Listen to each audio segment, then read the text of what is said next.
राधे राधे दोस्तों, आइए सावन माह महत्तम कथा अध्याय 19 सुनते हैं।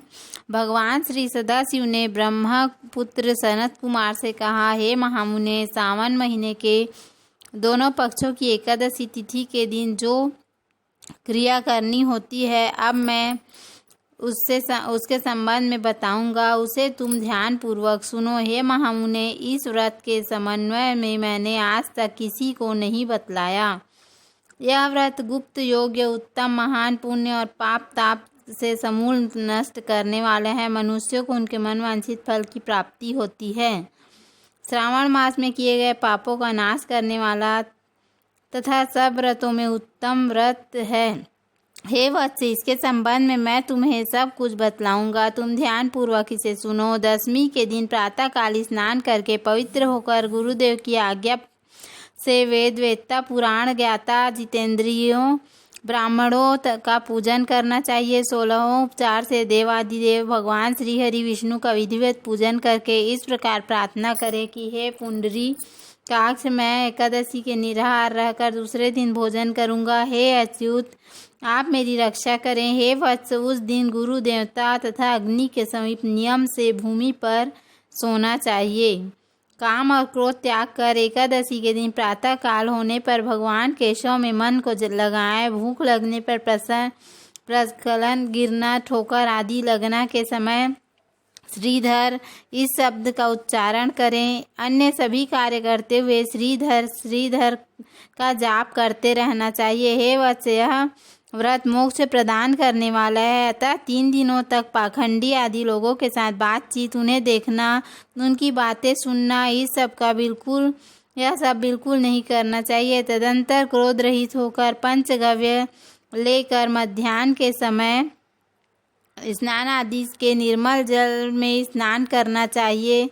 नदी के आदि के सूर्य को नमस्कार करके भगवान श्रीधर की शरण में जाना चाहिए और वर्णधार की विधि से सभी कार्यों को संपन्न करके घर को वापस आना चाहिए। घर पर आकर पुष्प, धूप, दीप तथा अनेक प्रकार के नैवेद्यों से श्रद्धा और भक्ति के साथ भगवान श्रीधर की पूजा करनी चाहिए। उसके बाद कलश स्थापना करके पंचरत्न और सोने के कलश में रख कर श्वेत कपड़ों से ढक देना चाहिए। फिर शंख चक्र गदा युक्त देवादिदेव श्रीधर की प्रतिमा स्थापित कर उनकी पूजा करनी चाहिए। रात में गीत, वाद्य तथा कथा कहते सुनते हुए रात्रि जागरण करनी चाहिए। इसके बाद विमल प्रभात होने पर द्वादशी के दिन विधिवत पूजन करके कृतकृत्य होकर बुद्धिमान को चाहिए कि श्रीधर नाम का जाप करे। इसके बाद उस शंख चक्र तथा गदा धारण करने वाले देव श्रीधर की पुनः पूजा करें और स्वर्ण दक्षिणा सहित कलश ब्राह्मण को प्रदान करें। उस समय ब्राह्मण को विशेष नवनीत यानी मक्खन अवश्य प्रदान करें। इस प्रकार प्रार्थना करें, भगवान श्रीधर, आप मुझ पर प्रसन्न हो और मुझे उत्तम लक्ष्मी प्रदान करें। हे मुनि श्रेष्ठ, इस प्रकार उच्चारण करके जगत गुरु श्रीधर से प्रार्थना करके श्रेष्ठ ब्राह्मणों को भोजन कराकर अपने सामर्थ्य अनुसार दक्षिणा देनी चाहिए। उसके बाद सेवकों आदि को भोजन कराकर गायों को घास खिलानी चाहिए। इसके बाद मित्रों तथा बंधु बांधवों समेत स्वयं भोजन करना चाहिए। हे सनत कुमार, मैंने आपको यह श्रावण मास की शुक्ल पक्ष की एकादशी व्रत विधि बतला दी है। इस प्रकार कृष्ण पक्ष की एकादशी में भी करना चाहिए। दोनों व्रतों में अनुष्ठान समान है, केवल देवताओं के नाम में भजन जनार्दन मुझ पर प्रसन्न हो, यह वाक्य बोलना चाहिए। शुक्ल एकादशी के देवता श्रीधर हैं और कृष्ण एकादशी के देवता जनार्दन हैं। हे सनत कुमार, यह मैंने आपसे दोनों एकादशियों के व्रत का वर्णन कर दिया है। इस एकादशी व्रत के समान पुण्य व्रत ना तो कभी हुआ है ना होगा। आपको यह व्रत गुप्त रखना चाहिए और दुष्ट हृदय वाले को ना प्रदान करना चाहिए। इसके बाद भगवान सदाशिव पुनः बोले, हे सनत कुमार, अब मैं द्वादशी तिथि में होने वाले श्रीहरि के पवित्रारोपण व्रत का वर्णन करूंगा। देवी पवित्रारोपण में मैं तुमको विधान के संबंध में बतला चुका हूँ और अब श्री विष्णु पवित्रारोपण में विशेष विधि बतलाऊंगा। तुम इसे ध्यान पूर्वक सुनो। हे महामुने, इस व्रत के लिए जो अधिकारी बताया गया है उसे आप सुने। ब्राह्मण, क्षत्रिय, वैश्य, शूद्र तथा स्त्री, इन सभी को अपने धर्म में स्थित होकर भक्ति पूर्वक पवित्रारोपण करना चाहिए। द्विज को चाहिए कि यतो देवा अवन्तु नो यतो विष्णु विचक्र में पृथ्व्या सप्तधाम भी। इस मंत्र से विष्णु की पूजा करें। स्त्रियों तथा शूद्रों के लिए नाम में इस प्रकार है जिसके द्वारा वे विष्णु की पूजा करें। इसी प्रकार द्विज कद्रुदाय इस मंत्र से पूजा करें। स्त्रियों तथा शूद्रों के लिए नाम मंत्र है जिसके द्वारा पूजा करें।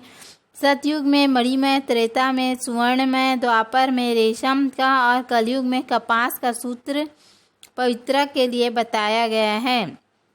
सन्यासियों को मानसिक पवित्रारोपण करना चाहिए। बनाए गए पवित्र को सर्वप्रथम बांस की सुंदर टोकरी में रखकर शुद्ध वस्त्र से ढककर भगवान के सम्मुख रखें और इस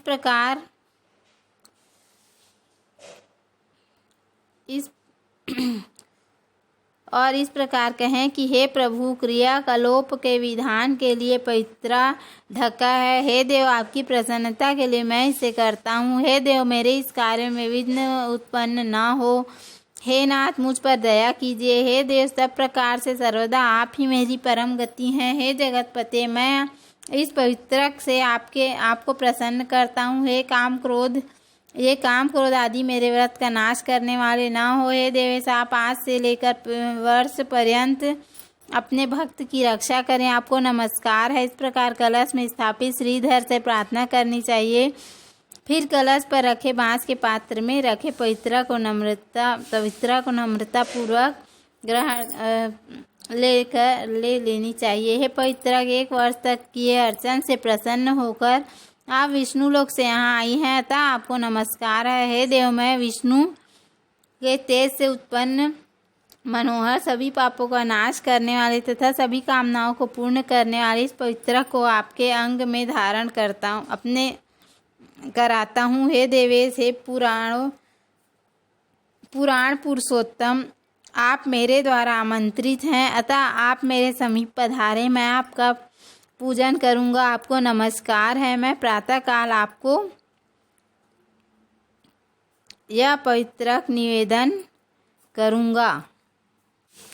उसके बाद पुष्पांजलि देकर रात्रि में जागरण करना चाहिए। एकादशी के दिन अधिवासन करें और द्वादशी के दिन प्रातःकाल पूजन करें।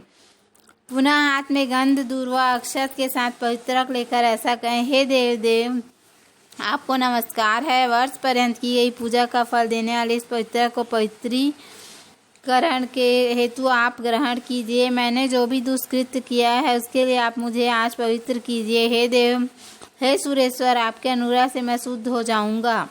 इस प्रकार पवित्रक अर्पण करें। उसके बाद महानैवेद्य अर्पित करके निराजन कर प्रार्थना करें और मूल मंत्र से घी सहित खीर का अग्नि में हवन करें।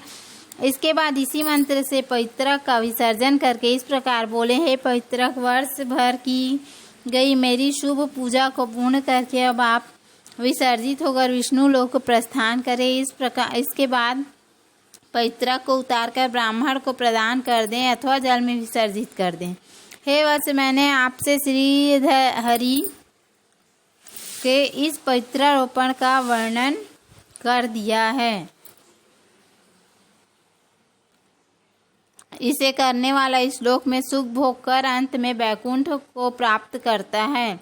इस प्रकार श्री स्कंद पुराण संवाद अंतर्गत ईश्वर सनत कुमार संवाद में श्रावण मास महत्तम की उभया का एकादशी व्रत कथन और द्वादशी में विष्णु पवित्रारोपण का कथन नामक 19वां अध्याय पूर्ण हुआ।